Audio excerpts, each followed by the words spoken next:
Who the hell can wait till morning? Talk now at latenightsportsradio.com.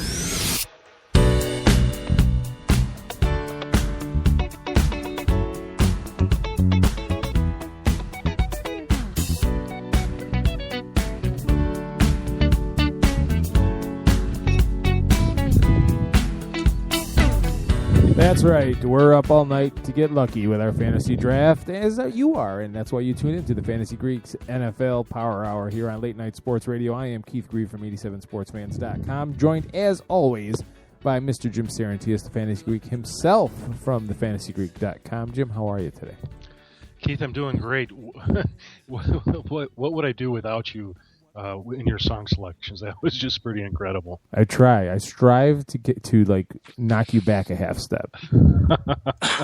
You're certainly keeping me on my toes, Keith. Anyway, it's great to be here. It was either that or that song that goes "Watch Me Whip, Watch Me Nay Nay," but I decided to stay away from that this time. So, well, we're on our path to the draft series here, and we have talked about quarterbacks and running backs and wide receivers. And so that brings us to the natural course of progression, defenses and special teams, which I think a lot of people tend to overlook the importance of getting a decent defense or special teams. I mean, I think a lot of people think, well, if I could get, the best defense here or whatever, then great. But if not, I'll just save it to the end. But personally, I think that's really short-sighted. Well, what's your take on your strategy for drafting defenses? Oh, Keith, my strategy is generally this. Once I have drafted all my position players as well as a couple of solid reserves, unless there are still some solid reserves for me to draft that, for whatever reason, haven't been drafted, at that point I'm prepared to go with a defense. I typically don't draft a defense in the 10th round. Sometimes the 11th, generally the 12th and later. I know some people, their philosophy is to hold off on a defense until the second or the last round or even the last round. And in part, why people believe that is this. Every single year, we'll project the top 10 or the top 15 defenses, and inevitably, let's say 6, 7 of those will finish in that top 10 or top 15, and then we'll get some new ones. Ones that, finish tops because there were just some things that we underestimated. They ended up being turnover-generating machines. Or, for example, in the case of the Eagles last year, 11 special teams touchdowns. So, that sort of stuff happens. And that's part of the reason why, you don't want to, what's the expression? You don't want to, you don't want to gamble the house on your defense, put it that way. So don't be drafting them 4th or 5th on your team. All right, there you have it, folks. And we are joined by a very special guest from thefantasygreek.com, Sammy Bissett, who traditionally covers the Houston Texans for the site, but he put together a list of his top 10 defenses and special teams, which are available through the Fantasy Greek's own NFL Draft Guide. To get it at Amazon.com. It comes with free access to the Skybox, so all of the updated rankings and everything that happened since the publication, you will be in tuned and on par with. Sammy, welcome to the program. Hey there, how y'all doing? Fantastic. So we're going to talk defenses and special teams here, and we'll start at the bottom of the ladder here. We'll just go through the top 10 here. So who's your 10th rated defense? So I've currently got the Eagles ranked at number 10, and to be completely honest with you, based on their first week of preseason, I feel extremely solid with that selection.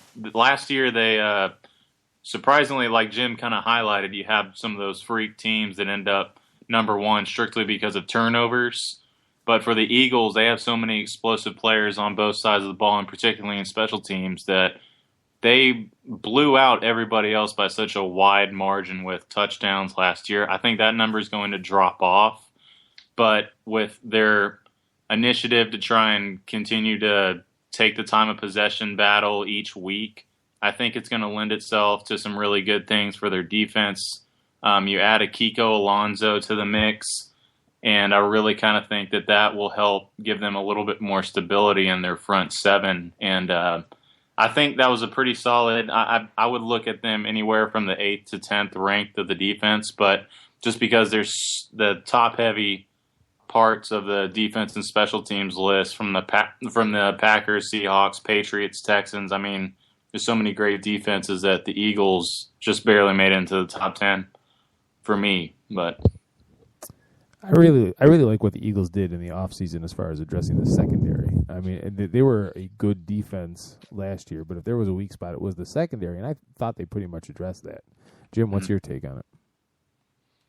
You know, I mean, I can't disagree with Sammy at all. I mean, this is an Eagles defense that they did some things this offseason to especially address their secondary, and I think that only sort of solidifies them as one of these top-tier defenses that you see pretty much get drafted in all fantasy formats, except with the exception of 8-team leagues, where, you know, I mean, it's just not enough teams out there. I will add this, too, to Sam's analysis, and that's right now you can get them at a great bargain. Their average draft position, or ADP, is late 14th round into the 15th round, so this is one of these defenses you get late while you're stacking up the rest of your team. And also a little buyer beware, because their stats don't always, and fantasy football is a stat-driven game, their stats don't always they're not always indicative of the talent or the performance of the overall defense, because the Philadelphia defense tends to be on the field a lot simply because the offense, they score a lot of points and they do it in a hurry. You know, so. Right, and that's one of the risks about taking the Eagles. And we mentioned that they gave up 25 points per game last year, and a large portion of that is because it's a product of their offense. And like you said, they probably have 2 to 3 more drives that they have to defend each week compared to other teams. But and one of the things that you'll realize about the top 10 rankings is that it's either teams with extremely talented defenses that have a ton of depth, or it's teams like the Eagles or the Broncos that have a pretty high-powered offense and they kind of put so much pressure on teams each week to throw the ball. And it's just those scenarios where you can pick up – you can have a week where they have only 5 to 6 points throughout the first 3.5 quarters, but because they put so much pressure and force so many turnovers late in the game, they're just a really good defense to have, in my opinion, for those situations. Now, a lot of it is kind of predicated on the health of a lot of their guys, like D'Amico Ryans and Kiko Alonso. But going forward, I think a lot of people have to take away a pretty positive impression from their first preseason game. So it's one of those high-risk, high-reward types of picks. But since they were so great last year, I think they at least deserve a look early on in this season. Just for comparison's sake, the Philadelphia defense was on the field for 1,113 snaps last season. By comparison, the Seahawks, only 924. So that's a world of difference right there. All right, number 9 on Sammy's list. Yeah, I went with the Ravens. Just a pretty traditional pick. Somehow, despite all the changes they've had throughout the years, they just find a way to continuously be relevant. And I mean, they just turn out new pros each year that typically that are at the linebacker position that are pretty amazing. And C.J. Mosley was a guy that, of course, I don't think he'll ever compare to Ray Lewis, but he's the type of guy that stepped up once he departed and has become one of the top-tier linebackers in the NFL. They're kind of in a tough division because I absolutely love Pittsburgh and their offense that they have, and Cincinnati when they are right and when everything's going well for them with Jeremy Hill and Gio Bernard, they could be really tough to get the ball away from. But, you know, the Ravens are just that team where they always find a way to stick around, to bring in strong talent. And I just last year they finished in the top 10 once again. So I kind of figured that they would hang around in the top 10 for another season. They're certainly not one of the first top-tier defenses off of my list, but I'd be comfortable if I had the last pick and I was taking a look at some of the defenses. If the Ravens were around, that would definitely be a team that I'd choose. So, all right, Jim. I think Sammy said it best when he described him as a safe selection in fantasy football. I don't think they're going to hurt you. I think there will be several weeks that they'll help you. They're really just an undervalued unit, I think, partly because, they're not that Ravens defense of old, which seemed to, stymie opponents and hold them down to 6 points per game and score, a defensive touchdown, it seemed like every other game. But the reality is, if you look at their roster, they are stacked. And they've got a lot of depth. So I really do like this unit. I like what I saw in them in the first preseason game. And they are a unit that you will be able to get in the 14th and 15th round of your fantasy draft. So you get them, I think you're in a good place. All right. And you think about what is defensive scoring primarily predicated on in fantasy football, and that's the amount of points your defense allows and the amount of yards, depending on your scoring, that your defense allows. And last year, they were 6th in points and 8th in yards allowed. So they don't get a whole lot of interceptions. I think they're a little thin in the secondary like a lot of teams, but they get after the quarterback, and they keep scores low for the most part. Okay. Number 8. Yeah, number 8, and a lot of people were extremely high on this team at the beginning of the season for defense and special team purposes, is the Arizona Cardinals. It took them a while. There's one area where I was extremely worried about for the last couple seasons, but I mentioned in the guide that they finally cracked the top 10 in takeaway ratio last season, which is big, particularly if you're looking for high-scoring fantasy defenses. Another thing to keep in mind about the Cardinals is that, of course, they have Starr and Patrick Peterson, but they play in a division that's extremely run-heavy. And, between the 49ers, the Seahawks, they're the type of teams that even though they're going to be kind of difficult to play against, and the Cardinals have been up and down with those teams, they're not necessarily going to blow you away offensively. So even in their tougher games within the division, that's something you got to look at, that you're not going to have like a 35-31 type of shootout where points are going everywhere, and even though it's a great game, it's terrible for your fantasy lineup. Now, I also did mention that they have the likes of Philadelphia and Green Bay on their schedule to end it. So this is one of those teams that I would feel very comfortable drafting.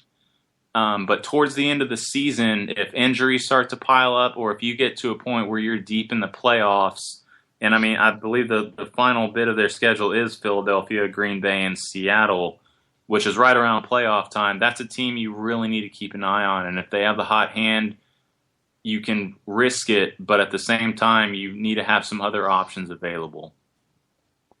Okay, Jim? They're going to be one of the higher drafted defenses just based on their resume that they bring to the table. They've got a crew of playmakers. You watched the game the other night. Tyrann Mathieu just looked amazing.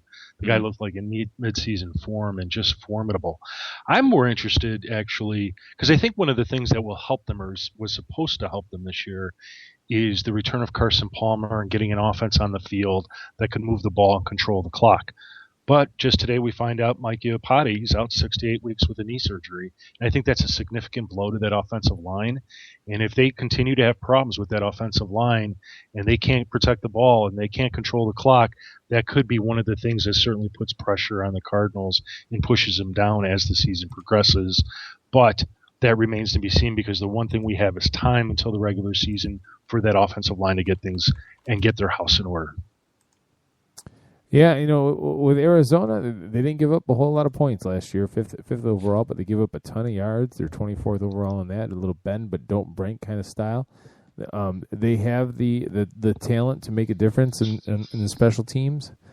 I think that they're kind of like you said, a safe kind of, you kind of know what you're going to get with them. It's all scheme with them, and the offense. Like with what you mentioned, Carson Palmer coming back, that team was on an upward slant last year until he got hurt, and then it was all thrown into kind of disarray, and they were still hanging around. So, tip your cap to Bruce Arians. He's really continued a decent program, or from he didn't inherit a wholly bad one from Ken Whisenhunt, But now with Todd Bowles going to be head coach of the New York Jets, there's also a little change at the helm there as well. All right, number 7, Sammy. And this is definitely one of the more trendier picks because in my mock drafts, they've been going as high as like 4th or 5th overall. I have the Dolphins at number 7. The big name, of course, is Ndamukong Suh. They already had a pretty solid front 7, but this guy is going to bring so much pressure up the middle on the quarterback that their interception numbers should greatly, greatly increase from last season because they were just kind of so-so.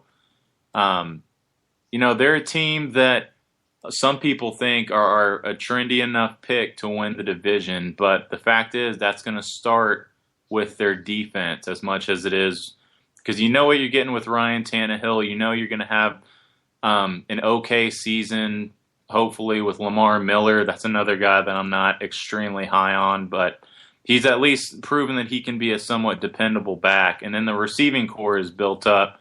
And that's going to really help them hold on to the ball a little bit more. It's going to help them win those time of possession battles. But defensively, I mean, this front 7 is absolutely beastly. Of course, the big injury today was losing Delmas for the rest of the season, and their secondary was pretty thin as it goes along. So this is definitely a team. I still consider them a top 10 defense, but they really need to address that safety situation. So it's going to be interesting in the coming days to see if they bring in a free agent, if they try and make a trade for a vet. There's not a whole lot teams are able to do in terms of picking up premium talent. So we'll have to wait and see going forward. All right, Jim, go ahead. Yeah, this is a solid defense that, it's the biggest question mark is right now at safety with the loss of Luis Delmas. Walt Aiken will probably be the back that they bring up to fill in, and hopefully that front 7 can, as we've seen other front 7s do, help their secondary. And I like Miami's defense. They're a potential top 5 unit, which you can get late 11th round, 12th round, something like that, which isn't a bad value. And they're definitely helped by the things that they've done on the offensive side of the ball. To help them put points on the board as well as control the time of possession. So those are things they have going in their favor. Suh is a game changer, and that's kind of like, I think you Captain Obvious, but he can get after the quarterback and kind of take the heat off some of those DBs. But losing Delmas is huge just from a veteran standpoint. He didn't play all that well last year, but just from a veteran standpoint, being there, making the calls in the defensive secondary. Rashad Jones played fantastic at the strong safety spot last year. But Cortland Finnegan retires, so you got Jamar Taylor stepping up, a kind of really unproven cornerback. Brent Grimes is a veteran, sounds great, but how many 32-year-old corners are you getting excited about? Not many. So as far as the defense goes, it's all going to be up on that front line to see what kind of impact they have, how disruptive they are. On offense, they needed to block better, both passing and run blocking last year. And you get Pouncey moved back to center, gets a big fat contract extension. Brandon Albert was hurt last year. He's healthy this year. You got the veteran Greg Jennings coming over. Kenny Stills added. Jarvis Landry, hopefully the second-round pick from 2014, takes another step forward this year. Devontae Parker, their first-round pick, is starting off on the PUP list. Not a good start there. But they're that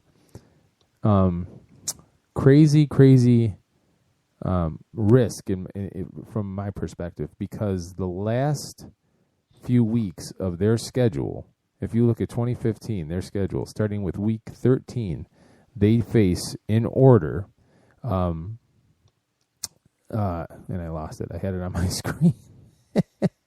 And I lost it. It's something along the lines of Eli Manning, Andrew Luck, Tom Brady, and Phillip Rivers, in something like that kind of order at the end. And if you've got a tough passing defense and a thin secondary, those guys are going to chew you up and spit you out. So, and honestly, what I mentioned about with the Cardinals kind of applies to the Dolphins, in my opinion, because there's a lot of defenses that we listed in here, like the Broncos, the Lions, the Jets, are kind of those defenses just outside of the top 10 that could be a really solid addition. And their schedules, particularly at the end of the season when you're getting into the playoff picture of your fantasy leagues, they're going to be the teams that you're very interested in looking at in case Miami doesn't necessarily play up to their potential, or their offense isn't quite as great as it needs to be and the defense is suffering from being on the field for so much longer. So they're definitely one of those teams that early on you got to like them. Later in the season is really when you need to monitor and just see whether or not they're a hot defense. And a lot of this kind of comes and goes in streaks for fantasy defenses. I'm the type of person, honestly, where I'll wait till the last couple rounds unless I find I'm a lot like Jim in the fact I like to get my starters for the position players ready. I like to have 1 or 2, maybe even 3 really dependable backups. But if I can find a Seattle defense in the 10th or 11th round or a Texans defense, I'll go for them.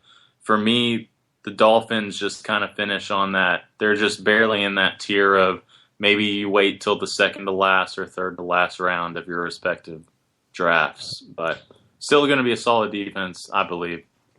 Yeah, I mean, and I called it up here. So from week 13, it's Joe Flacco, Eli Manning, Phillip Rivers, Andrew Luck, and Tom Brady to end their season.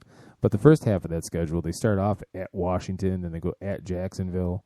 They play the Jets twice. Tennessee has quarterback issues. I mean, there are some games where they might conceivably get you a ton of points. So there, I think I've effectively beat that horse.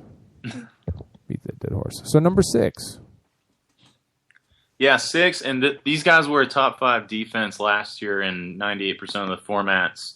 The St. Louis Rams, and it was good to see their front 7 really play up to their potential and as advertised. If there's one area of concern with the Rams, it's the secondary. And I know they had one of their top corners head out with injury, so we'll see how that lines up. But last year, despite how great their defense played at times, and despite their final ranking, they were just middle of the road with only 13 interceptions throughout 16 games last year. One of their biggest strengths for me is that they're kind of in that division that's extremely run heavy. And I think that's going to bode well for them in terms of being in a lot of low scoring games.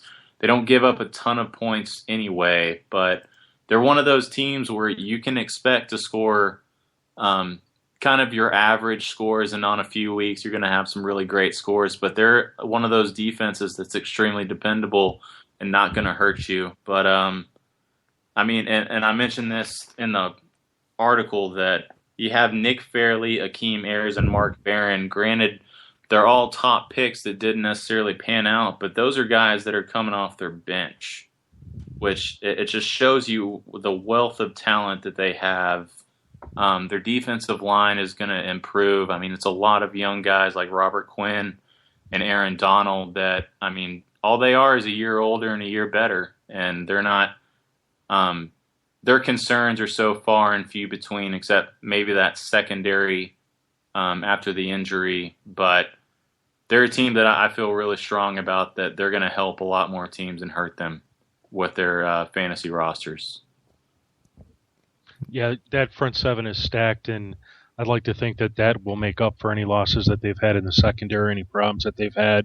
I mean, you could easily argue they're a top 5 unit, and if you want them, you're going to have to draft them either right at the end of the 10th round or right at the beginning of the 11th round, because it's a hot unit in fantasy right now.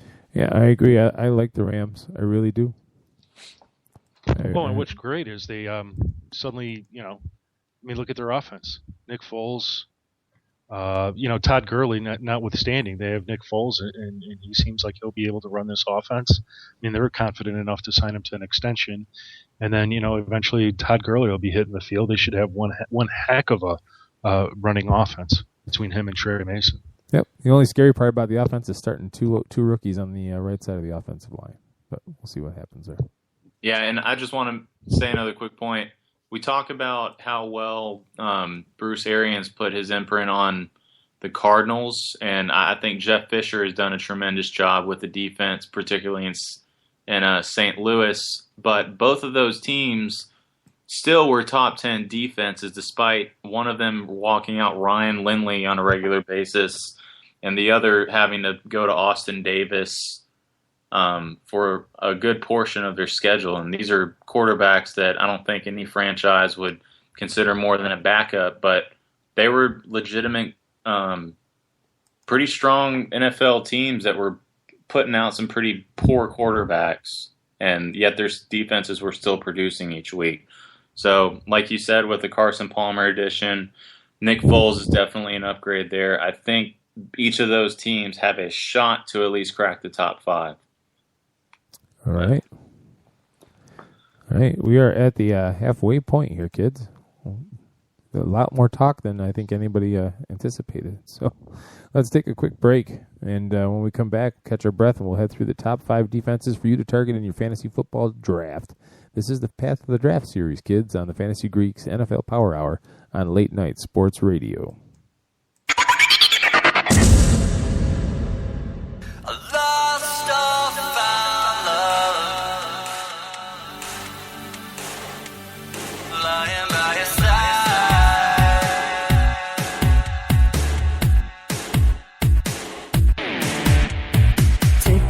Second to keep breathing in a moment before it's gone.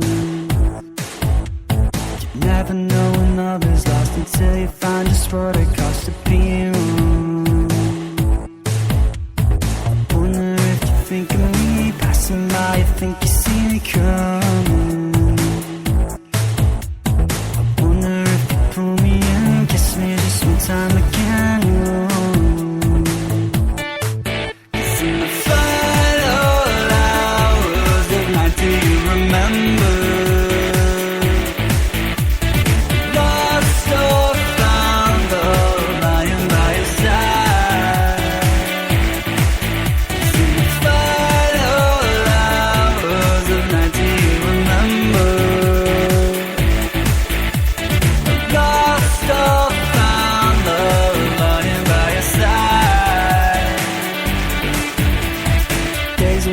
Coming and the nights will keep on going till they're tired, falling fast asleep and as they dream of ghosts of beats filled with desire. The chance of life is all around, a chance to take is always found. Oh, writing on the lullabies on the long and living life. Oh,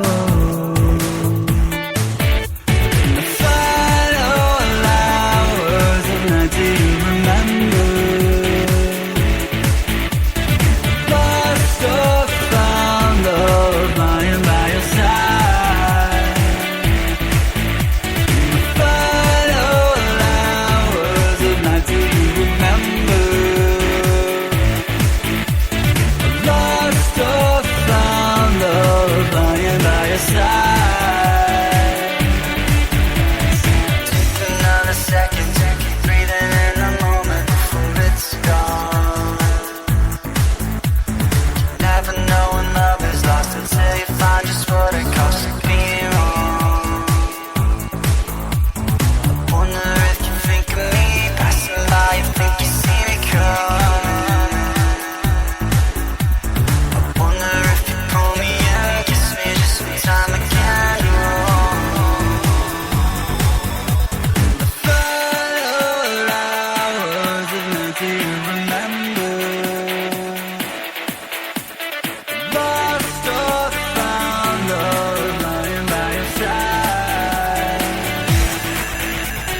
Who the hell can wait till morning? Talk now at latenightsportsradio.com.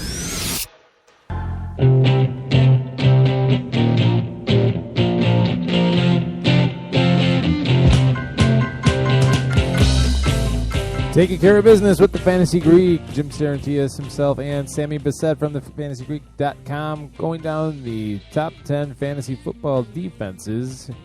First segment, we went through the first half. The Eagles at 10, the Ravens at 9, Cardinals 8th, the Dolphins 7th, and the Rams 6th. So we head into the top half of the rankings. And just a reminder, folks, that as you're crunching and cramming for your draft, pick up a copy of the Fantasy Greeks NFL Fantasy Draft Guide, available at Amazon.com. It gets you free access to the Skybox, which is where the premium membership at the FantasyGreek.com is, and you get access to all of the up-to-date, last-minute breaking news, rankings changes, lineup advice, anything you could possibly want. If you want to win your league, folks, that's where you want to be. It's that simple.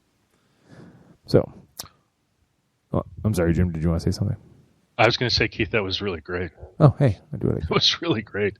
Yeah, it's so easy. You just go to the search engine, type in the Fantasy Greek Draft Guide, and I'll take you right there. All right, which is, I'll take that compliment from you after the hazing I got during the break. Thank you very much. All right, back on the chain gang here. Number 5, Sammy, who you got? Trying not to be biased, but I'm just going by the stats, the talent, and particularly since they're such a run-heavy team, I went with the Texans. Everyone knows, of course, about J.J. Watt, but you have so many other really strong pros in the secondary, and the linebacking core is finally coming together after D'Amico Ryan's departure. There's some worry there, but Cushing's 100%. Benardrick McKinney had a rough first game, but he still showed some flashes that he could be a capable backup or rotation guy. Kevin Johnson, I think, surprised. A lot of people were okay with the pick, and I was screaming from the hilltops that even if we sign Kareem Jackson with Indianapolis in the division, you have to get some secondary help. The Raheem Moore signing was nice, even though he had a rough first game. They're a team that they were so amazing with their turnovers last year that despite giving up a pretty decent amount of yardage, they had 20 interceptions last year alone, 14 fumble recoveries, 5 defensive touchdowns. I mean, they're just tops in all of those categories, and that's one of the reasons why I was so excited about the Romeo Crennel pickup the year before. Now, you got to remember, and this is a big reason why I don't even have the Chiefs ranked, is that there was such a massive drop-off in year 2 with Crennel and the Chiefs. And the Chiefs didn't really recover, and the knock on Crennel was, well, once they figure out your scheme with your team, with Crennel, that there's going to be some type of a drop-off. And in Kansas City, it was a heavy one. The Texans, though, just have so much more talent on this team, and they've been a really established team. They play in a weak division. There's really not a bad reason to not pick the Houston Texans unless the offense just completely falls apart like 2 years ago. But their stock is rising, and in my opinion, barring any massive injuries or anything crazy happening, they could easily finish in the top 2, in my opinion. Interesting of note, the Texans were first in turnovers last season. Yep. And so that bodes well going forward. And you mentioned the Raheem Morris signing. You know what he's got going for him most of all? He's not Daniel Manning. There, that's true. Yeah. Jim, what do you? 5 flat 40 speed. Don't miss that. No, I have a grudge from Super Bowl, the Bears Super Bowl in Miami. We can talk about it off the air. But Jim, what do you think? What do you think about the Houston Texans? You mentioned the 34 turnovers. That's key. That's key and great. And Sammy mentioned the manageable schedule that they have. I mean, this is one of the top 5 units. They're going as high as number 2. They're gone at the beginning of the late 9th round, early 10th round. Great defense to get if you want to get a good defense early. Yeah, agreed. Number 4, Sammy, who you got? Number 4, went with the Patriots, and somehow, some way, they always end up doing pretty well for the most part. They were its top 5 for quite a few years. Now they've lost Will Fork. They've lost Revis. However, I mean, they just have so many different years where they somehow end up in the top rankings with takeaways. And for fantasy defenses, that's what you want. You want takeaways and you want touchdowns. I think the Brady suspension hurts them a little bit. I was a little bit disappointed with Garoppolo. It just looked like he had some real trouble even managing the offense, whether it was the first team or the second team. So they're definitely one of those teams. You could easily replace them with the Texans or the Rams, but I put them at number 4 just because I think at the end of the season, they're going to end up with 11 or 12 wins, regardless of what happens going forward with the suspension. They still have a few playmakers on that defense, and I just really like them. Somehow, some way, they always find a way to stay great. But I know Jim probably hates that, being a Jets fan, but... Who, me? Yeah. I'm not a Jets fan. Well, why are you always on the Jets, man? No, I'm not always on the Jets. Talking up their defense nonstop, man. I was talking up their defense, but for different reasons. I like the Patriots too. Saying that they're a top 5 unit, I think it's in my mind it's tough to say, but I do agree with Sam that historically this is a unit that just does well, and they seem to be more about the scheme than they are about the players, and it's very tough to argue with that. I know they had some key personnel losses, but if they can get their offense going, which might actually be the bigger thing to keep an eye on, this is a unit that you can get late in your draft in the 14th, 15th round. So you just sit back, collect all your great playmakers, and then boom, get the Patriots. Great upside. I disagree with both of you. Oh. Look, Bill Belichick and Matt Patricia, they are who they are. They always coach the crap out of whoever's on their roster, and they're always better than we think. But they have giant question marks at the cornerback position. And Malcolm Butler made a nice play to win the Super Bowl. It was a great story and all, but we don't really know what he's all about. He was like 3rd or 4th string going into the playoffs last year. So he's stepping up into that starting cornerback position. Logan Ryan is slated to be on the opposite. We don't know anything about him. Coming over in the offseason, Bradley Fletcher is coming off the bench. He was atrocious in Philadelphia last year. There are big questions along that. And if you look at their depth chart right now, they're slated to kind of shift to like a 4-3 look, something they haven't really done. They don't have that run stuffer anymore in Vince Wilfork, who's gone to the Texans. Malcolm Brown was the first-round pick last year. He's going to take some time to get seasoned. I have a lot of questions. I'm sure Bill Belichick will make me look like an idiot, but I don't agree with this.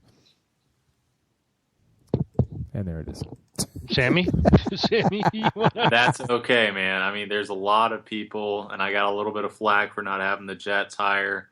There's a lot of other trendier picks that people are going crazy over, but, they have, let's see, what was the stat? It was 6 out of the last 10 seasons, they've recorded over 30 or more takeaways. I mean, those are stats. It just speaks to their consistency. I mean, they still have guys like Devin McCourty in the secondary who can help shore up some areas over time. You got Hightower and Collins as their linebackers. There's enough talent here for them to kind of retain a little bit better form in a top 10 defense. I just like them. I just like them. I don't know. I can't give you a specific reason. It just seems like they're always good. They're always relevant. They always find ways to win games. And those are the types of teams that you want as your fantasy defense. You got the numbers on your side, and they're just not passing my eyeball test. But they rarely ever do, to be quite honest. Keith, this I think they have literally the best group of linebackers in the league. Absolutely. And they've got depth all over the place. And, they're going to miss Vince Wilfork, but the players that they have along that line are good enough that until Malcolm Brown is ready to step it up, and I think he'll be ready to step it up a lot sooner than people might be saying. I think this is a better unit than what you necessarily might believe it is based on paper. Okay. We shall see. But certainly, as I said, they're good value late in the draft. I would agree with that because they always seem to be better than everyone thinks they are. Yeah, I think they're a unit you can wait on for the things that you're bringing up. I'm talking all this smack, and you know I'm going to end up with them as my defense, just for the record. All right, number 3. Who you got, Sammy? Number 3, going with the Bills. They were a top defense last year. Insane amount of takeaways for this team. So much depth. I just don't really see them falling off as much as other people predict. They're still in a fairly tough division. I think Miami and New England are still better overall teams, but the Bills just, I mean, there's so many things that are going right for them with the eye test, like you were talking about. If McCoy can really do a good job of pounding the rock and helping them win the time of possession battles in most of the games, I really think that that's going to help their defense substantially. You still have a tremendous defensive line in Mario Williams, Marcel Darius, of course, and then Jerry Hughes. Came away with 34 sacks just between those 3 players. I mean, there's so much depth and talent on this team. They're going to go pretty high in most drafts. They should be a top 5 defense regardless of format taken during your draft, and I would feel very safely taking them in the 11th or 12th round this year. Yeah, they are definitely a top 3 unit. They're being drafted like a top 3 unit in late 9th, early 10th round. Sammy, I think, said it all. I mean, and this is a unit that has before played with quarterback questions, where they had issues at the quarterback position and remained a top unit.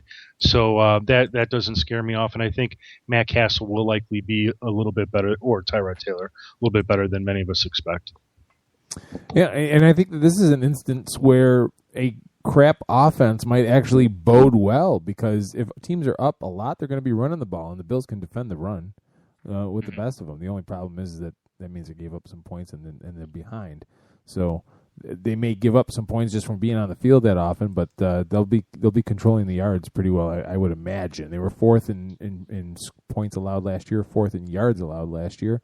And you bring in Rex Ryan, who's the defensive guru, and Dennis Thurman is his coordinator. There's not going to be a whole lot of scoring going on with the Bills games this year. And if you have them a chance to get them, and maybe you're itching, do I take a defense here or there, and Buffalo's available, I really think that you don't want to sleep on them. And if you can grab them, this is a team that you really want to highlight and target. All right, number 2.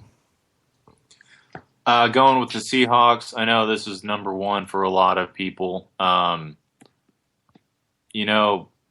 don't think there's a whole lot that needs to be said besides Bobby Wagner, Richard Sherman, Pete Carroll. I mean, those are guys that all they do is they love to hit people, they love to turn the ball over, and they're just so high energy each and every week. There's no Earl Thomas and Cam Chancellor. It's going to be just another awesome year for Seattle. I like them coming out of the NFC again. They're just always tops in the points per game department in terms of giving up points, which you just absolutely love that part of them. Fewest yards per game again for another season. Only like 267 yards. That's insane when you think of how many high-powered offenses there are in the league. The one area that I was a little bit surprised about where they struggled last year was the takeaways. They only ended up with 23 takeaways, 13 interceptions wasn't that great. But a big part of that is because teams, when they go to Seattle, they're looking to win the time of possession battle. They're not going to put the ball out there as much as they used to against the Seahawks. So, I mean, they're going to be an elite fantasy defense. They're a 10th round, 9th round selection. If your starters and your 1 or 2 bench guys are already set in stone, just an awesome defense all around. Yeah, this is a defense where when you're drafting them, even if they don't finish number 1, they finish 2, 3, 4, 5. I mean, you're getting a top 5 defense. And it's part of the reason why they're going in the late 8th, early 9th round. They are likely going to be the number 1 defense drafted in your fantasy draft. And if you really want them, you're going to have to sell the house a little bit and pass on some position players in order to get them. Yeah, there's really no analysis here. It's the Seahawks. I mean, the only question is Dan Quinn leaving to go to Atlanta to be the head coach. Chris Richards steps up, who was the defensive backs coach last season. He's been around. He knows these guys in and out. And and the only other question mark is Cam Chancellor's nonsense of holding out. Is that going to have him be a step behind when week one rolls around? I personally don't think so, but it's something to keep an eye on. But they are probably the fantasy defense to have, absolutely. All right, who you got number one then? If the Seahawks are number two, who on earth could be number one? So I wrote in the Packers as my number one defense this year, and a large portion of that was because last year they finished in most formats with the top three ranking, surprisingly. The thing about the Packers, and this is just one of my philosophies about defenses, is that if you have a great offense with at least decent talent on your defense, that defense is most likely going to have a top 10 rating in fantasy. You're putting so much pressure on the other team to score late in games. They're having to throw the ball in situations that they don't want to. The thing about the Packers that they're so much like the Seahawks in that it just seems like the time of possession battle always goes their way. Last year they ended up with 4 defensive touchdowns. They had a couple kick returns for touchdowns. Passing yards, they were great, and they only allowed 225 last year. I mean, it's not a trendy defense to take, and on paper, it's a lot of just kind of, well, maybe they're a top 10 defense, maybe they're not. But the fact is, they've been a top 5 defense. They were a top 5 defense last year in terms of fantasy scoring. I would take them. I'm probably easing back on the number one a little bit, but I would definitely take them in the 10th or 11th round. I think they have a lot of talent in their secondary. Clinton Dix was as good as advertised. Morgan Burnett, veteran safety, who's still pretty awesome.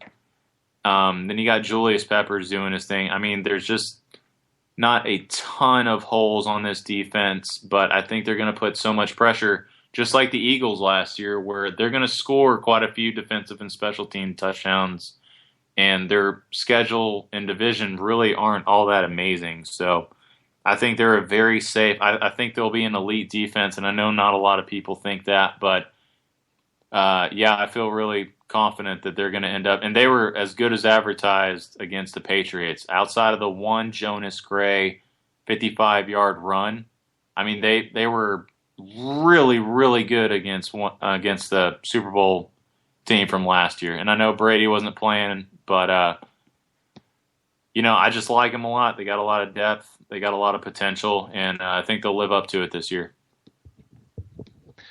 I was going to ask you, Sammy, because I tend to agree with you. I mean, this was a defense that played well last season. Certainly, if you look at their roster, they've got quite a few talented guys there. Certainly, there's a couple you might say, well, they got to prove themselves, but it tends to be a team that guys prove themselves. They prove themselves all the time, and when guys not doing it, their coaches are more than happy to go to the next guy and say, well, you go do it. Why do you think, though, most people have not? I mean, in many leagues, they're not even a top 10 unit. There's not a ton of star power. And I know a lot of people, that's why the people are so high on the Jets. That's why people are so high on the Dolphins. It's actually a remarkably similar type of defense to the Broncos, which I have ranked 11th. But with their team, just late in the season, they did so great in terms of scoring and stopping people. And they were toe-to-toe with Seattle in the playoff game.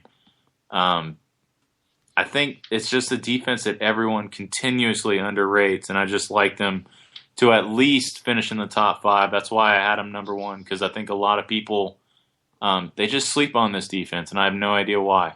I mean, so many takeaways, so much potential with that secondary being potentially one of the best in the NFL. We'll see. But, I just really like the Packers. That's all I can really give you. Yeah, and this is a team with great value. You can pick them up in the late 14th, early 15th round in most drafts. So again, you sit back, collect all your playmakers, and go get the pack. There you have it, folks. The top 10 fantasy defenses for 2015 as according to Sammy Bissett from thefantasygreek.com. One more last plug for the Fantasy Greek Draft Guide, available at Amazon.com. Comes with a free Skybox membership, which is the premium membership for thefantasygreek.com. All of the up-to-date, last-minute rankings, changes, lineup advice, anything you could possibly want to know to set that first week lineup and get off on the right foot in your fantasy league. Go to Amazon.com and look for the Fantasy Greeks Fantasy Football Draft Guide. Jim, is there anything else you want to grill Mr. Bissett about before we let him go? Only I wanted to ask Sam. Sam, I wanted to ask you about a couple of teams that I think are worth discussing just because they're going high in drafts, and especially the first one I'm going to ask you about, which is the Jets. I just wanted to get your take on why it is you think they're overvalued and sort of why, for you, they're not a top 10 unit. This is another one of those situations where the talent is there to be a top 5 defense. In fact, I don't think there's any arguing that they're at least a top 5, top 3 talent type of defense. They get Revis back, which is amazing for their secondary, which was okay last year, but really nothing spectacular. Antonio Cromartie gets thrown in. The one issue I have, and this kind of goes back to why I love the Packers and the Patriots, nobody fears their offense. And in fact, it's one of those situations where they only forced 13 turnovers last year. That number is going to go up. They gave up 401 points last year. That's going to drop as well. There's a lot of numbers that substantially increase in their favor this year. But I can't ignore the fact they scored 70 in ESPN standard leagues. They scored 72 points last year. It was embarrassingly bad from a fantasy perspective. And I mean, the Titans had more value. The Atlanta Falcons had more value. Yeah. Defense isn't one of those things you can just plug and play new players and then just expect everything to be okay. It has to gel as a unit perfectly. Rex Ryan is out. I just think there's a lot of moving parts and there's a lot of talent, but I can't look at them and say they're an extremely safe pick. And I still don't see them finishing above 500. So that's going to be a lot of games where they're having to give up good field position from turnovers on offense, and they're going to have to be pushing the envelope when it's unnecessary. And I just can't rank them in my top 10. And I mean, you hit a good point there. I mean, they're in a division where you've got 4 teams, all of which you can't say everybody's going to have a great year. I mean, somebody's got to have a losing season. Now, the other team. Oh, go ahead. Sorry. And like you said, I think if there is one team, I love the Jets' talent defensively that they brought in. I just don't see it offensively for them. And I think those 3 other teams are a little bit better to a lot better. So. And the other team I wanted to ask you about, because I think part of the reason they're going high is pretty much because of their name, and that's the Panthers. And I would guess possibly with the news today, the season-ending injury with Kelvin Benjamin, we may not have to talk about this too much. Yeah, and one of the biggest things about Benjamin is that he's such a big receiver that he gets so many more first downs for his offense. Cam Newton's favorite target already, over 1,000 yards, and a lot of people wonder, well, why would that matter when they have a defense that features like Luke Kuechly on it and Charles Johnson? The Panthers are one of those teams that they're in a division with so many good quarterbacks like Drew Brees and Matt Ryan. I'm not as high on them, and I know that they've scored well in some formats the last couple of years, but the turnovers were pretty good last year. They ended up with 26 total turnovers. They allowed 374 points. I just see those numbers increasing this year. Their draft was okay. I didn't really love the Shaq Thompson pick for their linebacking core, and they just really didn't do a whole lot to kind of solidify themselves as an improved defense. So I think they probably take a step back with so many other defenses like the Jets improving, like the Cowboys over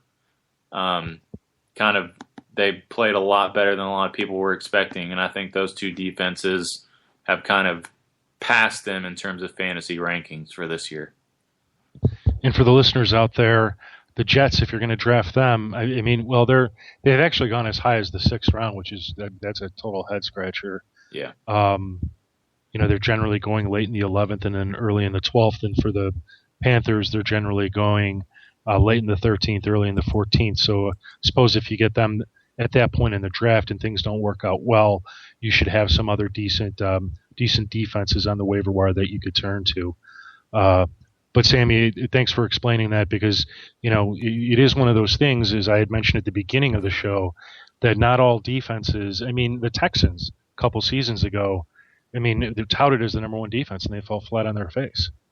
Yeah, and a lot of that is because of the offense. And I'm not saying the Panthers are going to have that big of a drop off, but do you trust Cam Newton?